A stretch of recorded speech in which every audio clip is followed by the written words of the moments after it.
Hey hello everyone, this is your Bollywood spy यानी कि RJ Divya सोलगमर इस वक्त मेरे साथ मौजूद बहुत ही कमाल के actors starting with Pratik Gandhi, Divyendu, Avinash Tiwari and the captain of the ship and that's Kunal Khemu. सबसे पहले तो कॉन्ग्रेचुलेशंस गाइस, क्योंकि जो ट्रेलर से एक्सपेक्टेड था, टीजर आया था, उसके बाद जब ट्रेलर देखा we were laughing laughing and laughing. अब बहुत अरसा हो गया इस तरह की एक फिल्म काफ़ी टाइम से आई नहीं है, so very happy about it. But शुरुआत आपसे करते हैं। गो गोआ गॉन की आपने राइटिंग की थी, कि धीरे धीरे that film has got that entire cult. उसकी जो कॉमिक टाइमिंग है बहुत ही डिफरेंट है। Did that inspire you to write this film also? क्योंकि एक थोड़ा सा फ्लेवर आता है उसमें, especially when his scene is there of that entire Right. when he's talking powder that powder right, के right. साथ powder वाला तो I don't think inspiration थी, लेकिन it was definitely responsible for me to go ahead and write a film like Madgaon Express all by myself. Go Go Gone was a collaborative effort of ji. Sita Menon, Raj, DK, myself. लेकिन उससे मुझे कम से कम लिखना आया, वो जो final draft पे किस तरह से स्क्रीन प्ले और डायलॉग्स लिखे जाते हैं। तो I put that training into use and I kind of told this story that I wanted to tell. I think कहीं ना कहीं गो गो गॉन में भी जब कहानी की बातें होती थी तो आपका दिमाग सोचता रहता है। तो जो चीज़ें मुझे लगा कि वो गो गो गॉन में उस तरह का ह्यूमर नहीं बैठ सकता था या उस तरह की रिलेशनशिप नहीं बैठ सकती थी, तो that was there somewhere in the back of my mind. जब मुझे इन तीनों के साथ मौका मिला, और क्योंकि कहानी सिमिलर ही थी कि तीन दोस्त गोवा जाते हैं, यहाँ पे जब उठते हैं तो कुछ और होता है, वहाँ पे जब उठते हैं तो दुनिया बदल चुकी होती है।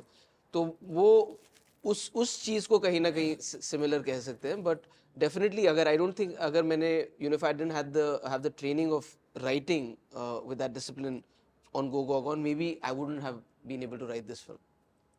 देवेंदु, आपके फैंस काफी एक्साइटेड है बिकॉज आपने जब शुरुआत की थी प्यार का पंचनामा, देन चश्मे बद्दू, दैट कॉमिकल साइड, लेकिन Mirzapur and then the railway man के बाद एक बहुत ही डिफरेंट इमेज सेट कर दी। Now you are returning back to that entire comical zone. कैसा, how was that entire thing? I am really happy, I am so glad, क्योंकि starting में लाइक यू सेड दोनों फिल्में कॉमेडी थी back to back, उसके बाद ज़्यादातर offers भी कॉमेडी के लिए ही आते थे। तो आई थॉट कि थोड़ा ब्रेक लेना चाहिए, और फिर ये बीच में जब थोड़ा इंटेंस रोल्स हुए उसके बाद कहीं ना कहीं एक दिल था करने का। But you always want that crack of a script कि जब वो आए वो सच में फ़नी हो, जहाँ पे आपको ज़्यादा फ़नी एक्ट करने की ज़रूरत ना पड़े। तो मडगांव एक्सप्रेस जब आई और पता चला कुणाल ने लिखी है, उसके बाद उसको पढ़ा, इतना मज़ा आया, उसमें जेन्युइन ह्यूमर था। Then I got to know कि कौन कौन एक्टर्स साथ में कास्ट होने वाले हैं। आई वाज लाइक ये तो मतलब इट वाज ऑल राइट, मतलब उसमें कुछ भी ऐसा नहीं था कि एक्सक्यूज मी कि मना करा जाए उसके लिए। So I am very very excited. काफ़ी अलग फ्लेवर है, जैसा आपने कहा। ऑफ लेट भी बहुत सब हमने एक्शन देखा है, इंटेंस ड्रामा और ये सब चीज़ें देखा है, तो अभी कॉमेडी आएगी तो लोगों के लिए भी आई थिंक मज़ा ही आना चाहिए। Of course. Pratik, Gujarati dramas में तो आपने एक फ्लेवर काफी बार दिखा है। बे यार your film was again full comical side था, थोड़ा बहुत हमने खिचड़ी में भी देखा, लेकिन यहाँ पे out and out you are doing that comedy. I just overheard you guys were talking about Govinda. Govinda का फ्लेवर भी याद आ रहा है, स्पेशली आप लोग का लास्ट जो ट्रेलर का सीन है उसको देख के। How was that for you? This was absolutely enjoyable and liberating also, because मैंने बहुत समय से स्क्रीन पर इस प्रकार का कोई किरदार या इस जॉनर को टच भी नहीं किया जी। सो मेरे लिए तो बहुत ही मज़ेदार था। And doing something for a film which is this big in terms of scale also, in terms of story, world and actors and everything, तो मुझे लगता था कि it's a good film to venture into comedy with. Okay Avinash, आपके लिए different experience था। Of course Tu Hi Mera Sunday में एक फ्लेवर था, फील गुड फैक्टर था, बट यहाँ पे आउट एंड आउट कॉमेडी करना, बिकॉज इसके पहले की आपकी पिक्चर है जो series they have been very intense, जो लैला मजनू में भी आपका one of your finest performance, that was very intense, but ये एक side different. It was fun sir. The intent is कि हमेशा आदमी अच्छी फिल्में करे जो मौका मिल सके, and thankfully the script came in which was hilarious. मैं कई बार कह चुका हूँ, बट सच्चाई है कि इन्होंने एक बार नरेशन की जिसमें उन्होंने सारे किरदार प्ले किए और इतना इतना मज़ा आया था। लेकिन फिर मैंने सोचा कि यार ये तो इतना, he is such a great performer that he would have performed it, and which is why I got sold to it. You should probably read the script.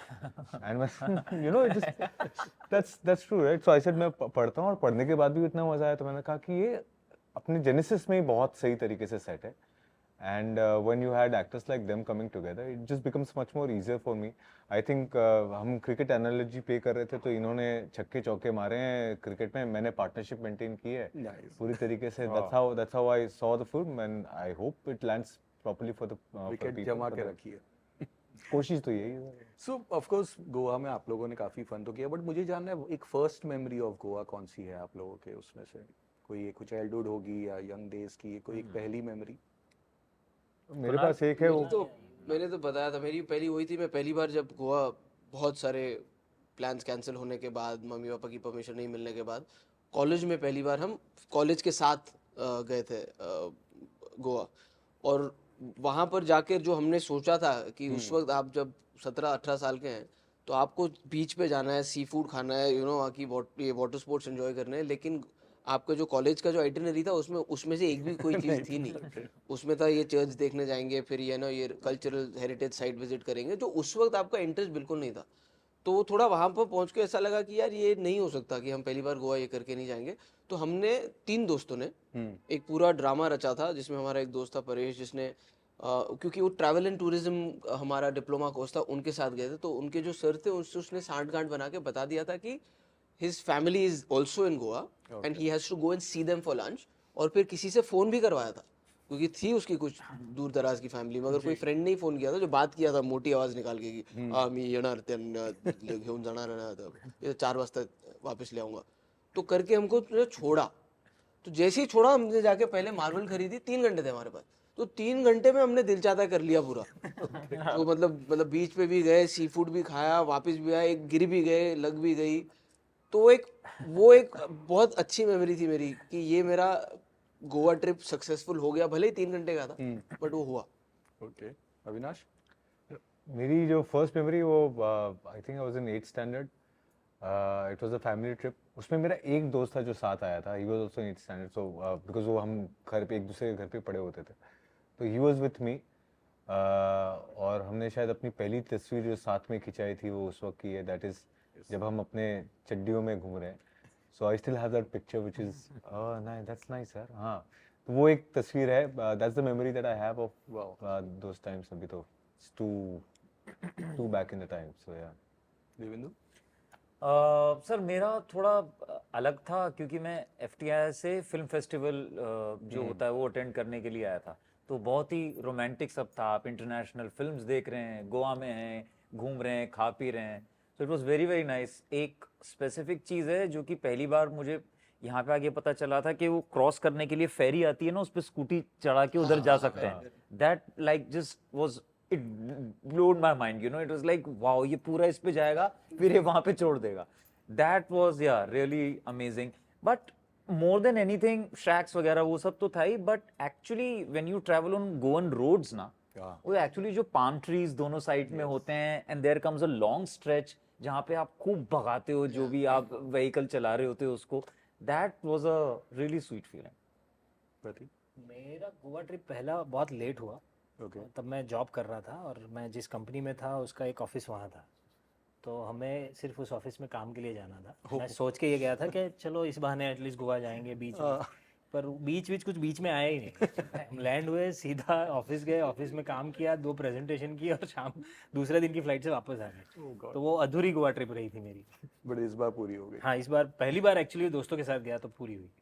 But आप दोनों ने मतलब जो लास्ट का जो सीन था ट्रेलर में, how did you guys find yourself wearing that sari, और अपने आप को जब देखा तो कैसा लगा? How was that scene? हम लोगों को मन में बहुत सुंदर फील हो रहा था एक्चुअली. या सच में हम I really loved my self sir. मैंने जब शीशे में अपने आप को देखा, I was looking so good, look beautiful, pretty is the word. बहुत अच्छा लगा मुझे देख के, एकदम प्यार आया खुद. और सिर्फ दिवेंदु ही नहीं, बाकी सब भी सिर्फ दिवेंदु को देख रहे थे. ओके. हाँ, ये गोवा में तो और तकलीफ हो गई होगी. इतनी सब सुंदर drunkards गोवा वंकर्ड्स में कोई साड़ी पहन के बाहर घूम रही थी. बट बहुत परवर्ट्स होते हैं हमारे इंडियन स्ट्रीट्स पे. मुझे वो मतलब they used to look at me a certain way. तो मुझे बहुत ऐसा लगा कि मतलब क्या कर रहे हो यार, ये तमीज से just admire the beauty, of course. Don't objectify. तो वो मुझे चीज लगी है. पर आप क्यों इसमें नहीं थे? वो जस्ट मतलब busy with that song with Nora के फिर? अरे इसे बचाने के लिए हमको ये करना अच्छा पड़ा. अच्छा. मुझे ये भी लग रहा है कि मेरे पास अगर ऑप्शन है कि मैं इन दोनों को उस अवतार में देखूं या नोरा के साथ रहूं, तो I chose the second, the latter. आप देख सकते हैं किस तरीके की दोस्ती है बहुत ही हमने क्या सेक्रीफाइस किया के लिए ब्रोज हाँ, बिफोर मतलब हाँ हमने पूरा Nice. But Upendra Limai, he's also part of it. Animal के बाद तो he's found a different side, एक fan following, पागलपन हो गई है उनकी. कैसे लगे थे वो Animal में और यहाँ पे कैसा था उनके साथ? बिल्कुल You know, I want to answer that question. He's always been a powerhouse of an actor, and I think वही होता है कि आप fortunately, unfortunately, कभी-कभी आपको वो बड़ा प्लेटफॉर्म जब मिलता है, जब बहुत सारे लोग आपको देखते हैं, जी. तब सडनली वो यूनानिमसली आपको स्टार बना देते हैं. लेकिन वही टैलेंट उन्होंने आज से पहले हर का फिल्म में नेशनल अवार्ड भी मिला उनको. True. लेकिन it's I mean you know to just say कि Freddie is way more talented, is just so much more, but देर आए दुरुस्त आए वाली बात है कि ऐसे ना तैसे जैसे भी you recognise that talent and it just so is the timing was great for us that क्योंकि उनका किरदार थोड़ा ऐसा लगता है कि ऑफ शूट ऑफ फ्रेडी ही है इसमें. It worked out for us also. लेकिन मेरे जहन में सबसे पहला किरदार जो आया था ना लिखते वक्त वो उपेंद्र लिमय का था, क्योंकि मैंने उनके साथ ट्रैफिक सिग्नल में काम Of किया course, था yes. And I seen his work. And जब मैं वो मेंडोजा का कैरेक्टर लिख रहा था, उनकी आवाज़ जो उनका सबसे बड़ा वेपन लगता है मुझे, उनकी आवाज़ और उनकी जो पूरी चाल चलन है ना, वो देख कर ही उस किरदार को लिखा गया था. So I am very happy that you know people are actually recognizing him on a bigger scale now, and I really hope that they enjoy him in Madgaon Express also. What a really fine actor यार. I Very mean good. इतना मतलब वो Mendoza का जो gangster का part play कर रहे हैं, but his comedy timing is so nice and so unique. जितना करना है उतना ही lovely, yeah. तो अभी we have some fans questions and of course you know which is that. पहला क्वेश्चन तो आपके लिए वही आया था, गोलमाल 5. गोलमाल इतना कुछ हो गया, अब और क्या होने वाला है गोलमाल 5? ये तो मतलब रोहित शेट्टी उससे पूछना पड़ेगा, लेकिन जब वो बनाएगा तो तगड़ी बनाएगा. मुझे अभी पता नहीं फिलहाल कब बन रही है, लेकिन हमारी तो एक बार बात भी हुई थी कि हम जैसे वो एंट्रियां ले रहे थे ना, हर गोलमाल में एंट्री होती है. तो अरशद कह रहा था, कहता है ये बनती रहेंगी, फिर एक पॉइंट ऐसा आएगा कि एक व्हीलचेयर पे एंट्री लेगा, एक एम्बुलेंस में आएगा. तो पता नहीं, but like it's that's like a Madgaon Express for me in a way that, like, you know, it's a time when you get to meet the friends that you've kind of worked with and get to do again those characters that people love you for. और उसका एक plus point ये है कि क्योंकि वो franchise है, तो आपको पता है कि लोगों की एक इच्छा तो है ही देखने की, और उसके साथ रिस्पॉन्सिबिलिटी ये है कि अब उनको सिर्फ आपको पता है वो आएंगे, लेकिन निराश होके नहीं जाने चाहिए कि यार ये क्यों बना दी, पहले तो इतनी अच्छी होती थी. So I think Rohit and his team also takes time too, because they realise that. तो उनको भी पता है कि गोलमाल जैसी फ्रेंचाइज के साथ जब तक सब लोग 100% कॉन्फिडेंट नहीं है कि हाँ अब इन सारे किरदारों को इस वर्ल्ड में डाला जाए, वो तब तक करेंगे नहीं. बट मैंने सारी गोलमाल देखी है ना, always loved Golmaal, but Madgaon express में जो है ना सर जी, इट्स मतलब या मैं इसलिए नहीं कह रहा हूँ कि मैं इस फिल्म में हूँ, ऑनेस्टली ऑब्जेक्टिवली स्पीकिंग मतलब बहुत बहुत ऊपर है, बहुत ऊपर. Thank you Kunal, thank you for this. But coming to you again, आपके भी फैंस का वही सवाल था कि मिर्जापुर, एक nobody expected you to do that type of role. उसके पहले जैसे हमने बात की, एक डिफरेंट टाइप की 21 तोपों सलामी भी आई थी, एक डिफरेंट टाइप की फिल्में आप कर रहे थे, और ये करने के बाद एक वो जो मुन्ना भाई वाला, जो मुन्ना का जो लेबल लग गया था, you that mass star appeal जो हुई थी. बिकॉज मैंने कहीं से कुछ एक्टरों ने बताया था कि you went to some, like you are doing scene with some Chunky के साथ, आप एक शो कुछ कर रहे. चंकी ने मुझे बताया था कि हम एक ऐसी जगह पे गए थे जहाँ पे हमको लगा कोई हमें पहचानेंगे नहीं, and there were so many people just for Devendra के लिए. ही फेल्ट रियली बैड, उनको किसी ने नहीं पहचाना and they were all for me there. Yeah but how was that entire Mirzapur experience in season 3 के लिए? कितने एक्साइटेड? सर वो तो बहुत अच्छा एक्सपीरियंस था, बहुत इंटेंस प्रोसेस था, और मैं बहुत चाहता था एज एन एक्टर वो साइड अपना खुद भी प्ले करना और लोगों को भी दिखाना. तो मेरे लिए मतलब हमेशा से बहुत ज़्यादा ज़ोर से मुझे मुन्ना जैसा कोई एक कैरेक्टर करना था जो कि थोड़ा डार्कर साइड में हो, क्योंकि उससे पहले comedy, boy next door, happy go lucky guy, you know, उसी जोन में था. But what I am most grateful is that एक चीज़ होती है कि आपको लगता हो कि आप एक चीज़ कर सकते हैं, और दूसरा है जब आप वो करें एंड पीपल रेसिप्रोकेट अकॉर्डिंगली. तो वो मुझे बहुत अच्छा लगा. I feel really blessed. Season 3? Season 3 बस आने ही वाला है सर. क्या ये टाइम और डेडली और devilish? I am not part of season 3. जी. ओके. चलिए तो They Prateek won't afford me after Yeah. season 2. Yeah.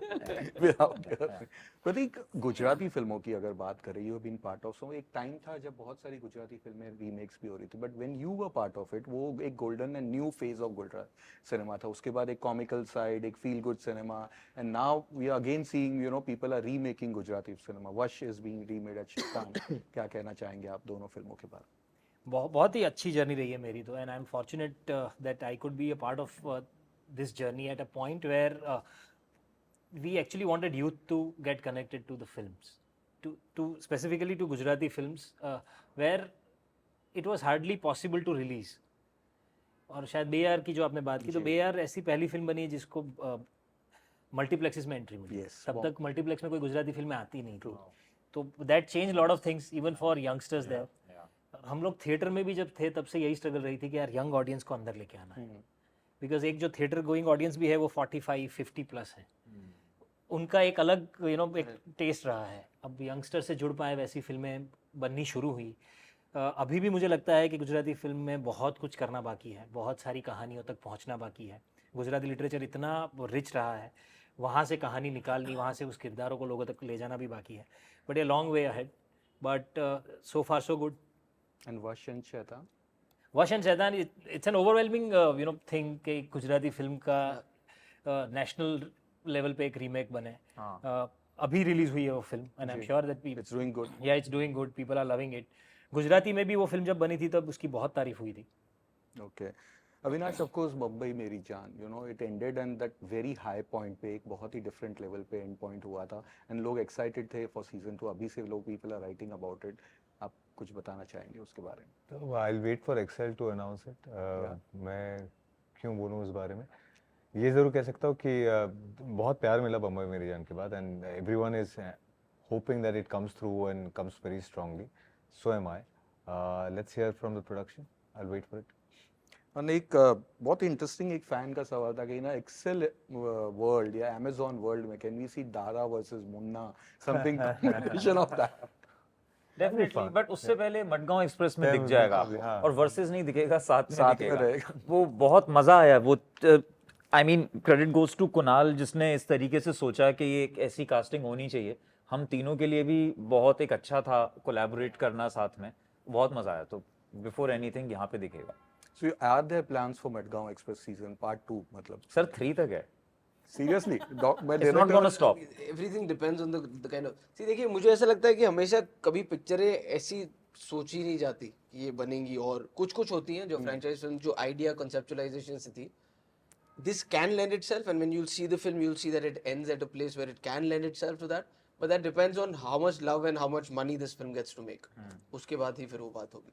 But कहीं पे आपको लगता है कि इंडिया में, यू नो, अभी भी मोर दैट बॉयज वाली जो फिल्में होती है, जिस तरह हम यूएस में देखते हैं बहुत सारी सीक्वल्स एंड सीजन्स उसके बनते रहते हैं, यहाँ पे होता है कुछ ही थी जो कर पाई, और उसके लिए लोग एक्सपेक्ट करते कि और भी इस तरह के है। लाइक योर गो गॉन 2 के लिए लोग एक्साइटेड, ढोल 2 के लिए अभी तो एक अलग ही पूरा ट्विटर पे चलता रहता, वी वांट ढोल 2। तो क्या कहेंगे? You know, Pratik said something very interesting. मुझे लगता है कि there is often a gap for the teenagers on television, on OTT also now, and in films. You know, या तो आप फैमिली फिल्म्स बनाते हैं जो आप पूरा परिवार देखता है, या फिर वो बिल्कुल ही बच्चों की डिज्नी बनती है, या फिर वो ग्रैंड स्केल एक्शन फिल्म्स बनती हैं जो सब देखते हैं। लेकिन एक मुझे भी याद है जब मैं 15, 16, 17, 18 साल की उम्र में, I had very limited choices of things that I could watch with the boys. तो क्या होता था, एक हिप हिप हुरे करके एक शो आता था जी पे, तो वो ऐसा लगता था कि स्कूल गोइंग, कॉलेज गोइंग लोग उससे कनेक्ट कर सकते हैं। फिर वो बाहर से आपको फिल्में ढूंढनी पड़ती थी जो आप लड़कों के साथ, जैसे यूरो ट्रिप करके एक फिल्म थी जो उस पे थी, स्कैरी मूवीज थी जो थोड़ी उसको सेक्स कॉमेडी भी कहा जाता है, तो उस तरह की फिल्में यहाँ पर कम बनती थी। तो मुझे याद नहीं है, तो I think go Goa gone was a film that the teenagers kind of like. और मुझे लगता है क्योंकि अब जो हम 10 साल बाद भी अगर उसका एक ये फैन फॉलोइंग है, तो जो बच्चे उस वक्त नहीं देख पाए थे, जो जब तब 12-13 साल के रहे होंगे, उन्होंने जैसे ही 15-16 के हुए और उन्होंने जब वो देखी, तो आज तक थोड़ी रेलेवेंट रही है। तो I think that space now people have started exploring more and more, and that's what I feel, that's where also Madgaon express fits in. So सवाल तो बहुत सारे, लेकिन वक्त का तकाजा है। So wishing you guys all the best for all your future ventures, and waiting for sequel, and as you said, part 3 also. So thank you for Thank you being so with much. us. Thank you.